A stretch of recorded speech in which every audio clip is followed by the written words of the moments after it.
I stood with the knife in my hand, unable to run it through the man that hung in my dungeon of horrors. Unconscious, I dropped the knife and sat in the darkest corner where not even the light could see me. I knew very well why I could not kill this man, and it has nothing to do with him. He foolishly decided to beat me up whilst I slept on the street. Little did he know who he was really dealing with. He thought me some disheveled tramp, unable to defend myself. I should be able to kill him, but I could not. And it was to do with me, not a part of me. Whilst being an agency worker at a company, I formed an unlikely friendship. Someone who was kind and gentle, who had cancer, and had died within my arms. The moments thereafter affected my very mind. The very fact that this person trusted herself to me, and yet I knew she never really knew me. And if she did, she would have never trusted me.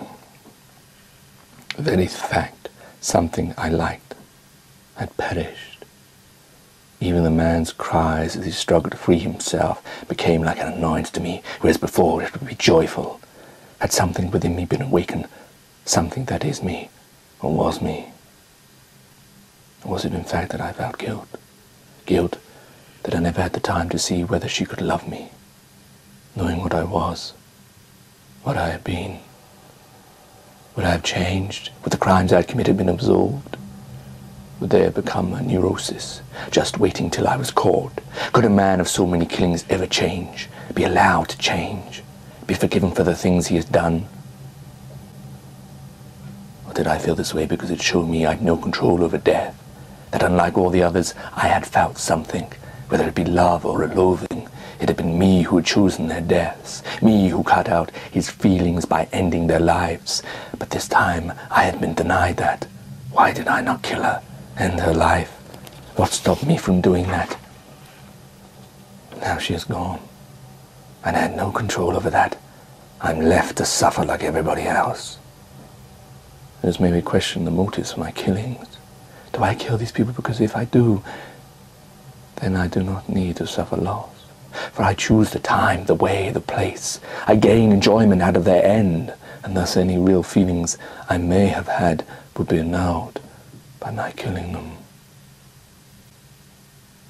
I stood up out of the darkened corner and let the man go, who by now was screaming, "Kill me, kill me," wanting me to put him out of his misery, but I couldn't.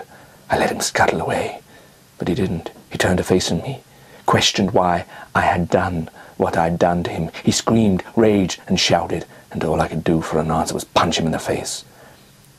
And then he picked himself up and scuttled away some more, shouting as he did so, but I could no longer hear the words. It was as if I was no longer in that situation, like a man trapped in a bubble of his own creation. I could hear only the inaudible noises, muffled sounds. I woke, had a shower, and got into my agency working clothes, and went back to work. I shouldn't have gone. There the agency boss was jesting with the manager that he wished his agency wouldn't die before tallying him, so he could arrange for a temporary replacement. I flipped. I took hold of him with my large fists, pulled him around to a corner and laid into him. No one disturbed me. No one even came to look what I was doing. I dragged him further into a quiet spot. Still no one came. There, next to me, was the perfect punishment for him. The box-crushing machine. I opened the protective gate, threw him in, the bang on his head against the metal of the inside cage, woke him up. I closed the gate, pressed the active button. The metal from above started to descend upon him. He screamed and banged and shouted for me to let him out. I just looked at him, didn't even blink. The metal came down upon his outstretched arms. Crack went his bones, and the screeching of the machine muffled the other bones cracking and smashing, and the sounds of his screams of agony and pain. The machine reset itself. I placed a piece of cardboard above him and set the machine to produce a bale of waste products, and took the bale, the human coffin of my agency manager, and dumped him outside alongside the other 100 bales, ready for the rubbish man to come and collect.